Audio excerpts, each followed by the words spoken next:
اللهم محمدا في جميع أفعاله ومحمد اللهم صل عليه مع صحبه وآله صلاة تكون لك رضاء ولحقه أداء.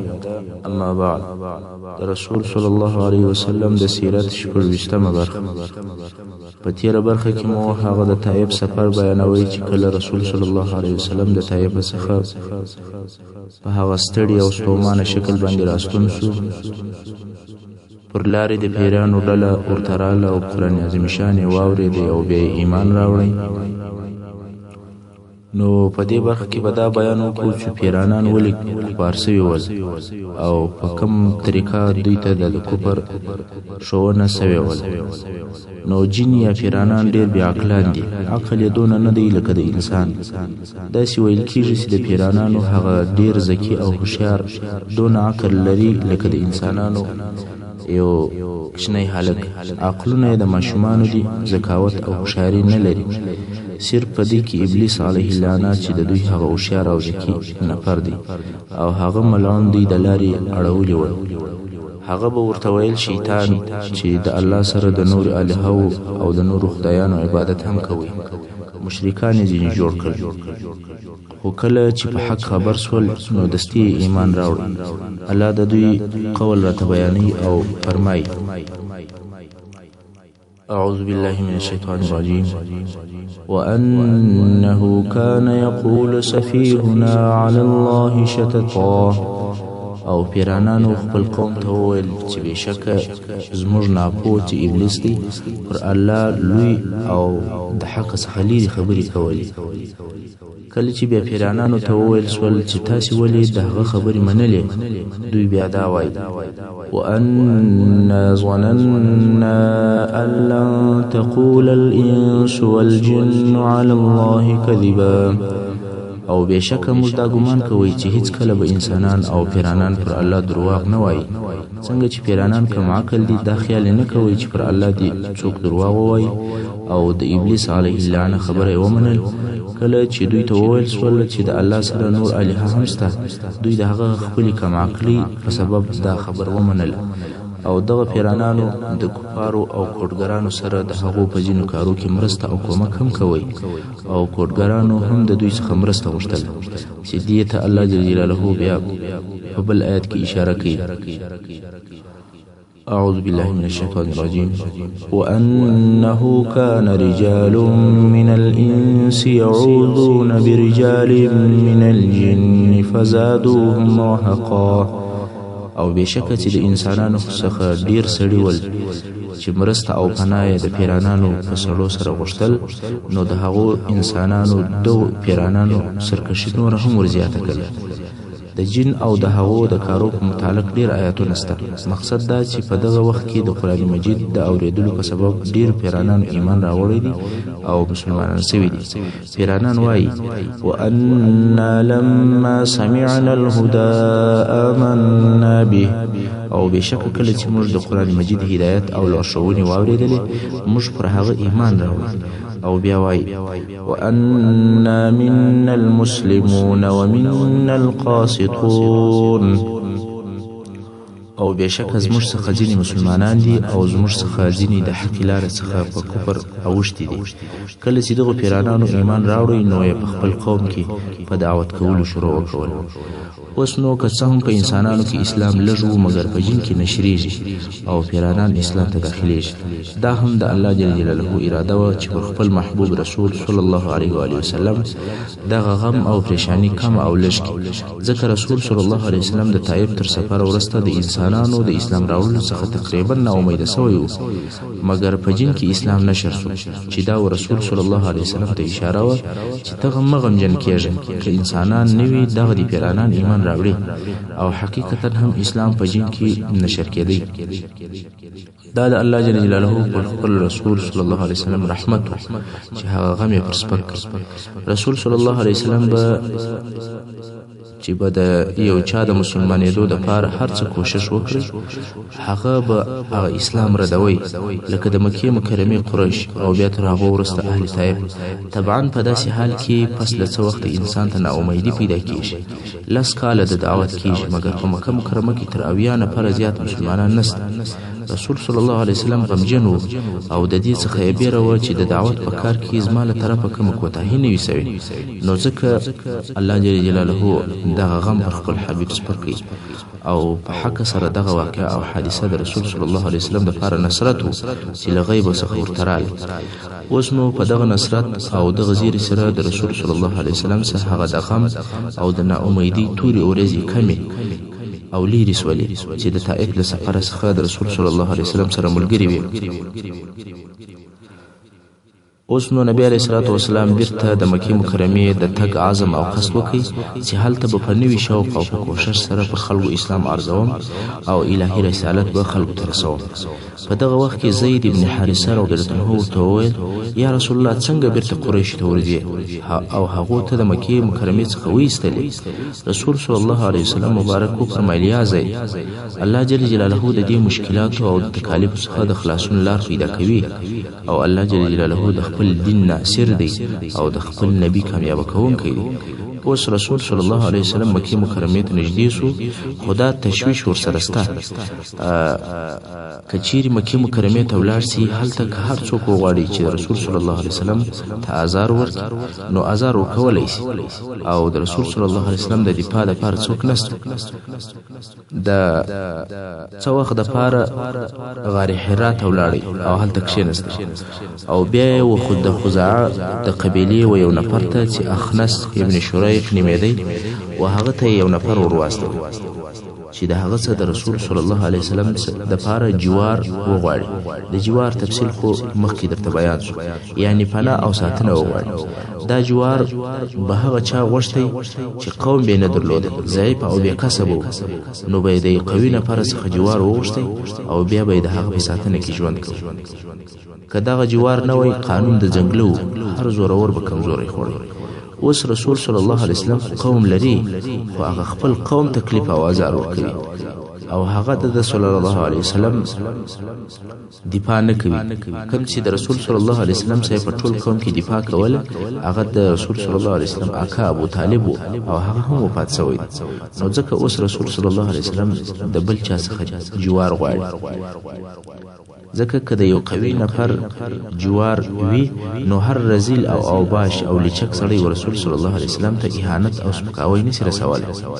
نو یې د اخنس ابن شریق څخه جوار وغوښتی، مګر اخنس وویل زه د قریشو په مقابل کې چاته جوار نسم ورکولی، چې دا په حقیقت کې د رسول صلی الله علیه وسلم د غوښتنې ردول او نه منلو.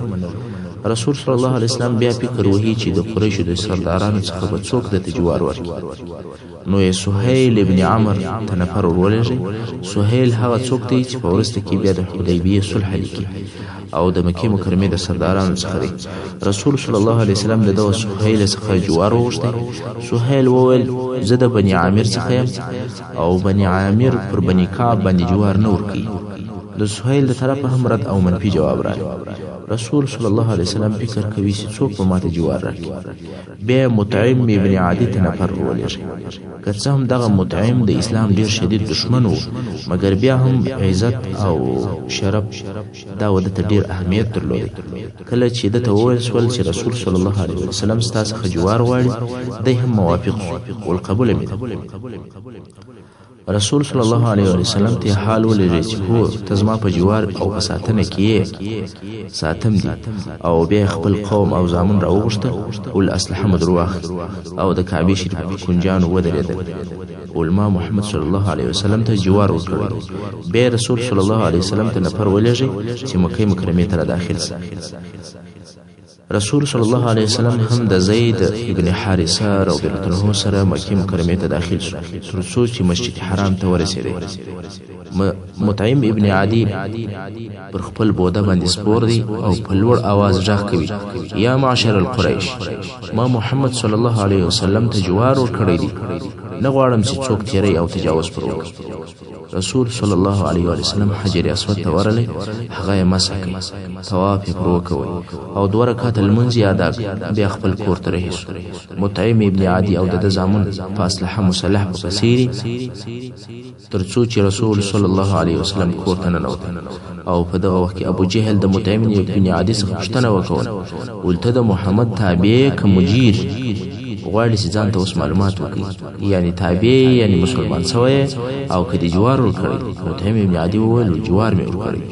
ابو جهل ملعون وویل که دې ویلي وای چې تابع یم والله دغه اوس په جنګ درسره خبر سوي وای مګر داسې جوار دې ورکړی دی دا ستا کار.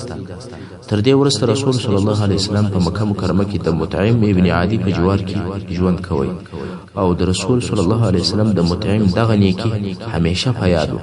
د بدر په ورځ د کفارو د بندیانو په باره کې رسول صلی الله علیه وسلم وفرمایل که مطعم ابن عدي ژوندی وای او د دغو بندیانو د ایله کولو غوښتنه یې راڅخه کړې وای ما به د ته ور ایله کړې وای. مګر د اسلام او د دعوت کار بیا هم ډېر ضعیفه دی. په مکه مکرمه کې هیڅ څوک دعوت نه قبلوي. رسول صلی الله علیه وسلم فکر کوي چې تر مکې مکرمې د باندې یو څوک پیدا کړي چې د اسلام د قوت دپاره د مرسته او ملګرتیا وکړي او دغه مرسته کوونکی که د هره قوم او د هره قبیلې وي او که هر ځای وي خو دا مهمه نه ده. رسول صلی الله علیه وسلم حاضر دی چې مکه مکرمه پرېږدي او هغو ته ورسي.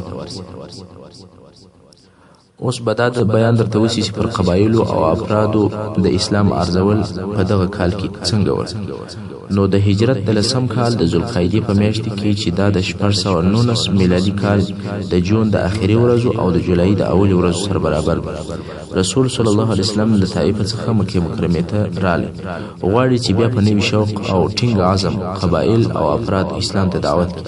په دغه وخت کې د حج موسم هم ډیر نږدې و چې خلک د هر ځای څخه د حج او د عمرې ادا کولو لپاره راځي. نو رسول صلی الله علیه وسلم دغه موقع او فرصت د ځان لپاره غنیمت وبلل او هر قبیله ته جلا جلا ورتلی او اسلام د هر قبیله پر افراد ارزوي. خلک اسلام او وحدانیت ترابل. دا اول کال نه دی چې رسول صلی الله علیه وسلم پر قبایلو اسلام ارزوي بلکې دغه د حج په موسم کې و اسلام ته پر قبایلو باندې دعوت ارزول او نبوت ارزول د 4 کال څخه شروع شوی. هغه قبایل چې رسول صلی الله علیه وسلم اسلام پر عرض کړی دي زهیر رحمه الله وایي چې هغه قبیله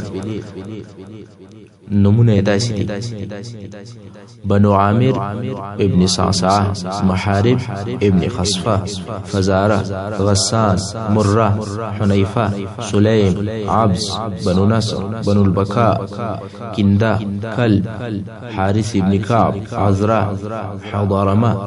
خو په دې ټولو کې یوې قبیلې هم اسلام نه دی قبول کړی او دغه قبیلې چې زهیر رحمه الله یې نمونه یاد کړي دي پر دوی باندې د اسلام عرضول نه په یو کال کې ول او نه د حج په یو موسم کې ول بلکې دغه د اسلام عرضول د بعثت د 4 کال څخه بیا د هغه حج تر اخره موسم پورې چې تر هجرت د مخه او دا هم نسو تعینولای چې په کوم موسم کې پر کوم قبیلو اسلام عرض کړی دي. کله چې به د حج موسم شروع شو او د شاوخوا څخه د عربو قبیلې حج د ادا کولو لپاره مکه مکرمه ته راغلی رسول صلی الله علیه وسلم به پر دغه قبیلو ګرځېدی د یوې قبیلې څخه به بلې ته ورتلی او اسلام به ورته دعوتوي. یو صحابي چې د انصارو څخه دی هغه روایت کوي که څه هم په هغه وخت کې پر خپل کفر او شرک هغه وایي د حج په موسم کې رسول صلی الله علیه وسلم ولیدي چې د یوې قبیلې څخه به بلې قبیلې ته ورتلی او اسلام یې پرارځوي خو تر شا یو نفر په پسې و چې د هغه نفر علامې بیانوي وایي هغه نفر سپین پوستی سړی و دوې کوڅې یې درلودلې په سترګو چپک کله چې به رسول صلی الله علیه وسلم د دعوت د خبرو څخه فارغ شو نو به دغه سړی چې شاته په پسیو دا به ولاړ شو او وبې ویل پام کوئ چې د خبرې ونه منئ دا دروغجن دی او د دین اوښتی دی موږ د قوم یو او تر هر چا د په حال خبر یو نور به هم د قسم خبرې وکړي.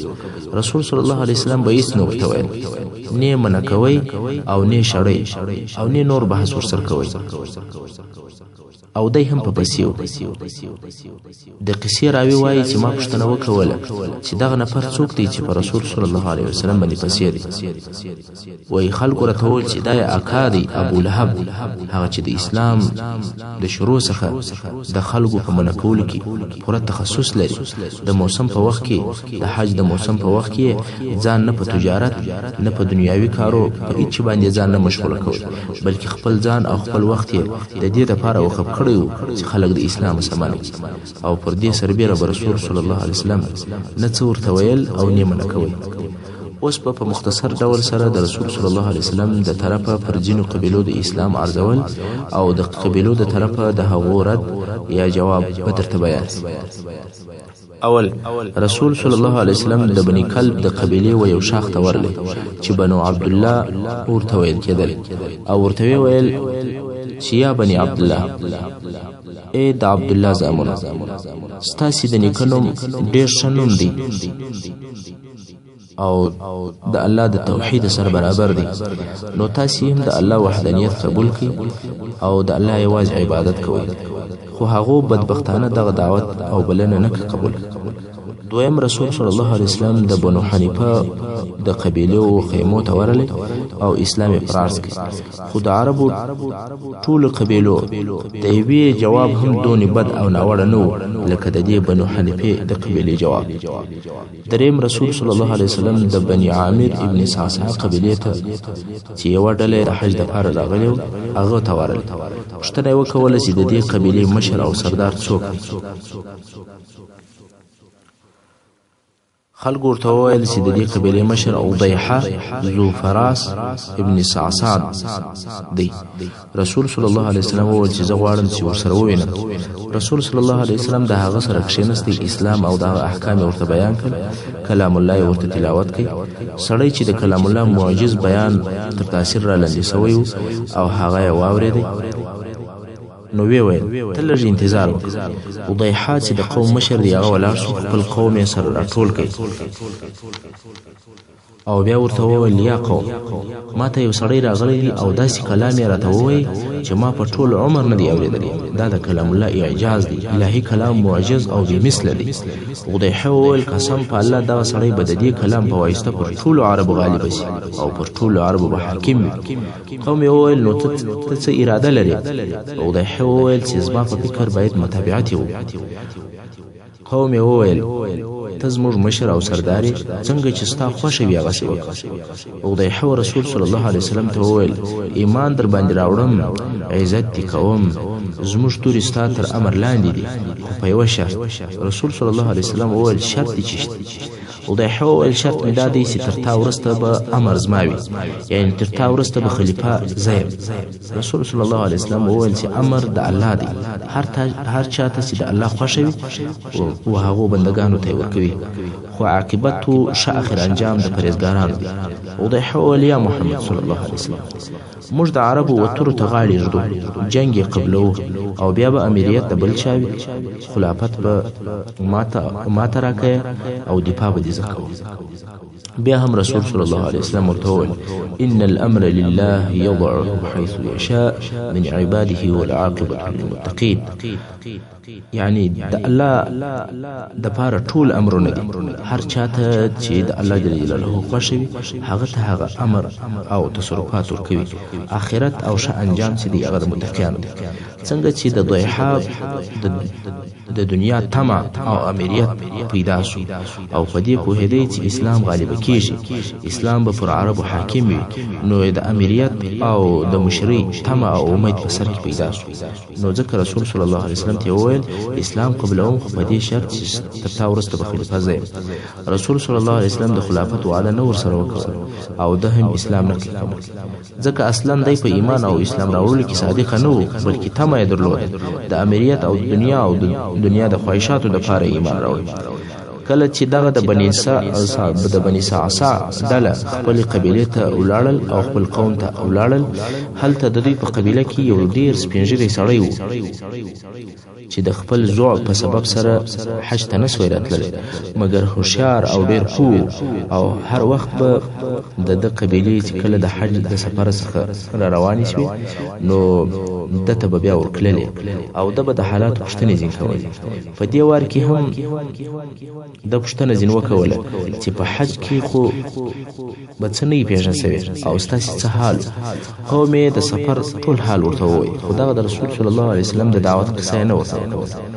سپین ږیري وویل بیره دغه نورې نوې خبرې نه وې پېښ شوې.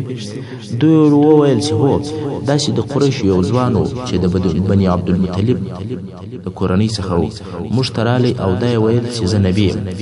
موږ یې ودې ته بللو چې د ده سره ودرېږو، د خلکو د ازارو څخه یې وساتو او زموږ سره یې زموږ وطن ته راول. موږ د ده غوښتنه نه کوو. سپین ږیري دواړه لاسونه پر سر کښېښول ویل تاسې لره دې افسوس وي. آیا د دغه شی عوض بیا پیدا کولی شي؟ څنګه مو پرېښوئ؟ دا تر لمر روښانه خبره ده چې دغه سړی نبي دی. آیا تاسې نه یاست خبر چې دا وخت د نبي اخر زمان د راتللو وخت دی او دغه اخري نبي به هم د اسماعیل علیه السلام د اولادې څخه وي او د اسماعیل علیه السلام اولادې تر اوسه د نبوت دعوا نه ده کړې. دا د اسماعیل علیه السلام د اولادې څخه اول نفر دی چې د نبوت اظهار او اعلان کوي. په والله خامخا دی نبي دی. عقلونه مو چیرې وه؟ څنګه مو پرېښوئ؟ خو د سپین ږیري خبرې چا نه قبلول او د دوی د لاسه هغه ابدي عزت ووتی، ځکه که دوی ایمان راوړی وای دوی به انصار وای، مګر بدقسمته ول دغه شرف یې نسو نصیب. هغه کسان چې د اهل مکې څخه نه ول او مسلمانان سوي لکه څنګه چې د مخ مو درته وویل چې رسول صلی الله علیه وسلم پر قبیلو او پر ډلو اسلام عرضوي، دغه رنګه افرادو او اشخاص هم اسلام ته دعوتول او د جنو اشخاصو څخه ښه معقول رد یا مثبت جواب حاصل کړی دی چې ایمان یې راوړی دی او اسلام یې قبول کړی. اوس به د هغو نفرو د جملې څخه چې په انفرادي ډول سره ایمان راوړی دی د څو نفرو قصې او د اسلام راوړلو حالت درته بیان شي. اول سوید ابن صامت چې دا شاعر او پوه او هوښیار سړی و، د عربو د مشرانو څخه و، د یثرب اوسېدونکی او د اوس د قبیلې څخه و. د قوم د طرفه وده ته د کامل لقب ورکول سوی و چې دی پوره دی په هر څه کې، ځکه دی ډېر عاقل و، په بدن باندې ډېر قوي و، شاعر و، د شرف او د نسب خاوند و. دغه سوید مکې مکرمې ته د حج یا د عمرې دپاره راغلی. رسول صلی الله علیه وسلم ورسره کښېنستی او ورته ویې ویل یا سوید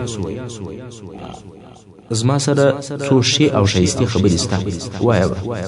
سوید وویل نه غواړم چې وایم، ځکه زما سره تر هغو خبرو چې ستا سره دي ښې خبرې را سره سته.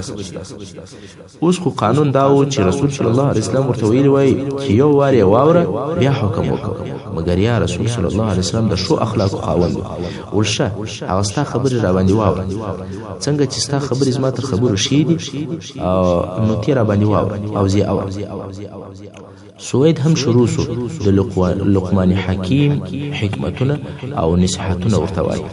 اوس نو لقمان حکیم څوک وایي چې نبی دی او څوک وایي چې نبی نه دی، خو په دې کې شک نسته چې لقمان حکیم د مسلمانانو د ادیبانو او د حکماو او د علماو څخه او الله جل جلاله په قرآن مجید کې ذکر کړی دی، حتی پوره یو سورت یې د لقمان په نامه سره مسما کړی دی. کم نصیحتونه چې لقمان حکیم خپل زوی ته کړي دي، الله جل جلاله هغه د نصیحتونه داسې طریقه ګرځولې ده چې خلک باید د هغو متابعت وکړي. دغه سوید ابن صامت د لقمان حکیم یو کتاب پیدا کړی و چې په هغه کې لقمان حکیم و خپل زوی ته نصیحتونه کړي ول او هغه کتاب دغه سوید په یاد کړی. د لقمان حکیم نصیحتونه و خپل زوی ته دوه قسمه دي. یو قسم یې یوازې په توحید او د الله په وحدانیت کې دي چې مثال یې دغه آیات شریف دی چې الله جل جلاله په سورة لقمان 14 نمبر آیات کې فرمایي: اعوذ بالله من الشیطان الرجیم وَإِذْ قَالَ لُقْمَانُ لِابْنِهِ وَهُوَ يَعِظُهُ يَا بُنَيَّ لَا تُشْرِكْ بِاللَّهِ إِنَّ الشِّرْكَ لَظُلْمٌ عَظِيمٌ. یعنی یا محمد صلی الله علیه وسلم هغه وخت در یاد کړه چې لقمان خپل زوی ته په داسې حال کې وویل چې نصیحت یې ورته کوئ: ای زما زویه، الله لره هېڅوک مه شریکوه، بېشکه چې شرک ډېر لوی ظلم دی. او داسې نور هم د توحید په باره کې ډېر نصیحتونه لري چې موږ یې دغه یو نصیحت د مثال پر قسم ذکر کړي. او بل قسم نصیحتونه چې د لقمان حکیم ول هغه د ادب او د اخلاق ول چې مثال یې دغه آیت شریف دی چې په سورة لقمان 18 نمبر آیت شریف کې الله جل جلاله فرمایي: اعوذ بالله من الشیطان الرجیم ولا تصعر خدك للناس ولا تمش في الارض مرحا إن الله لا يحب كل مختال فخور. دا هم د لقمان حکیم نصیحت دی چې خپل زوی ته وایي چې خپل زوی ته وایي خلکو ته په کبر او غرور سره مه ګوره او په ځمکه کې په ناز او په نخرو سره تګ مه کوه، بېشکه چې الله هر کبرجن او فخر کوونکی نه خوښوي. داسې نور هم ډېر مثالونه شته. مقصد دا چې د لقمان حکیم نصیحتونه هم په توحید کول او هم په اخلاق کول، مګر خلکو هغه نصیحتونه په یادول او هغه استعمالول چې په ادب او په اخلاق کې د توحید او د عقیدې نصیحتونه یې پرې ایښي ول. د سوید سره هم د لقمان حکیم هغه نصیحتونه موجود ول چې یوازې د اخلاق او د ادب په باره کې ول. اوس نو بیا دغه نصیحتونه په بشري او انساني خبرې وي، د انسانانو په لهجه او په اصطلاح باندې وي، د الهي کلام اعجاز نه و پکښې موجود. مګر الله جل جلاله که په قرآن مجید کې د یو انسان خبرې را نقلوي او بیانوي، بیا هم هغه لفظ او لهجه د الهي کلام وي، اعجاز پکې موجود وي. مثلا الله جل جلاله په قرآن مجید کې هغه خبرې موږ ته بیانوي چې میږي کړي، خو لفظ او لهجه هغه د میږي د خبرو نه ده، بلکې الهي لهجه او د معجز کلام اعجاز پکې موجود دی. د سوید سره هم د لقمان حکیم کلام او نصیحتونه ول، مګر د بشر په لهجه او د بشر په اصطلاح باندې ول. هغه اعجاز چې په کلام الله کې موجود دی د هغه څخه خالی ول. کله چې سوید د خپل خبرو څخه فارغ شو، رسول صلی الله علیه وسلم ورته وویل دا شی خبرې، مګر زما سره تر دغه شی او بهترې خبرې شته. عینا هغه خبره ورته وکوله چې اول واري سوید ورسول الله صلی الله علیه وسلم ته کړې وه. سوید په تعجب کې شو. د اول وار دپاره یو څوک ورته وایي چې زما سره تر دغه شی او بهترې خبرې شته. په پخوا کې عادت دا و چې چا به د لقمان حکیم خبرې واورېدلې، دا یې نه سوی ویلی چې زما سره تر دې شی خبرې شته.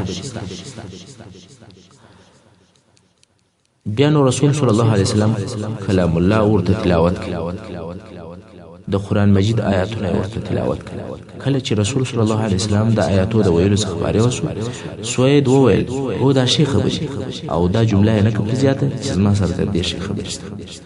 مګر پر دغه سربیره هم په دغه وخت کې د سوید ایمان نه راوړی، خو بیا په وروسته کې چې اسلام مدینه منورې ته داخل شو، سوید هم مسلمان شو او د رسول صلی الله علیه وسلم تر هجرت د مخه وفات شو. څوک وایي چې د بعاث په جنگ کې د خزرج د قبیلې له طرفه ووژل شو او قوم به یې ویل چې سوید مسلمان ووژل شو.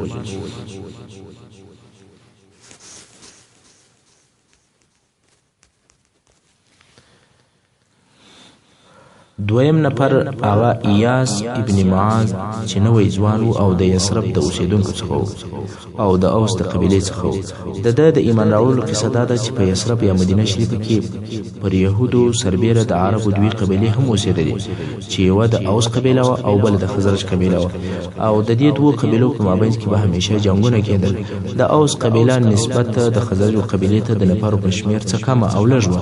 په دغه وخت کې چې د بعثت یا د نبوت د 11 کال شروع، هلته په یثرب کې د دغه دوو قبیلو په مابین کې د دشمنۍ اورونه بل ول، چې دا هغه مشهوره جنگ چې د جنگ بعاث په نامه سره یادېږي د هغه شروع او مقدمه وه. په دې وخت کې د اوس قبیلې چې شمېر یې په حساب باندې د خزرج تر قبیلې لږ و، یوه ډله یې مکې مکرمې ته قریشو ته راولېږل چې د خزرج په مقابل کې زموږ سره اتحاد او اتفاق وکړي، زموږ معاهدین او کمکیان سي. کله چې رسول صلی الله علیه وسلم په دغه ډله خبر شو چې مکې مکرمې ته راغلي دي، نو رسول صلی الله علیه وسلم ورته راغلی او ورته ویل آیا تر دغه شي چې تاسې د هغه دپاره راغلي یاست ښه او بهتر شی نه در وښیم؟ هغه وویل هغه چیش دی؟ رسول صلی الله علیه وسلم ورته وفرمیل زه رسول الله یم، الله زه و خپلو بندګانو ته رالیږلی یم چې یوازې د الله عبادت ته یې راوبولم او د هغه الله سره بل هېڅوک شریک ونه بولي. الله پر ما کتاب نازل کړی دی. بیا یې د اسلام احکام ورته بیان کړل، قرآن مجید یې ورته تلاوت کوي. ایاس ابن معاذ وویل یا قوم دغه شی والله تر هغه بهتر دی کوم چې د هغه دپاره موږ راغلي یو. خو د ده د ډلې څخه یو نفر چې ابوالحیصر ورته ویل کېدل او نوم یې انس ابن رافع و، د خاورو څخه یو موټ ډکی او ایاس یې پر مخ په وویشتی. ول دا ستا خبرې دي، دا خبرې پرېږده، موږ د دې دپاره نه یو راغلي، موږ د بل شي دپاره راغلي. نو ایاس چپ سو او رسول صلی الله علیه وسلم د دې څخه ولاړ شو. دغه ډله بې له دې څخه چې د قریشو اتحاد او ملګرتیا لاسته راوړي بېرته په خالي لاس مدینې منورې ته ولاړل. د دوی تر تګ لږ موده وروسته ایاس وفات شو او د مرګ په وخت کې تحمید، تکبیر او تسبیحونه ویل، یعنی سبحان الله، الله اکبر، الحمدلله دا شان یې ویل. بیا نو خلکو په دې کې شک نه درلودی چې ایاس مسلمان مړ شو. محترم اوریدونکو، څنګه چې وخت پای ته رسیږي نو زموږ پاته برخه د سیرت په راتلونکي برخه کې واورئ. وصلی الله تعالی علی خیر خلقه محمد و آله و اصحابه اجمعین.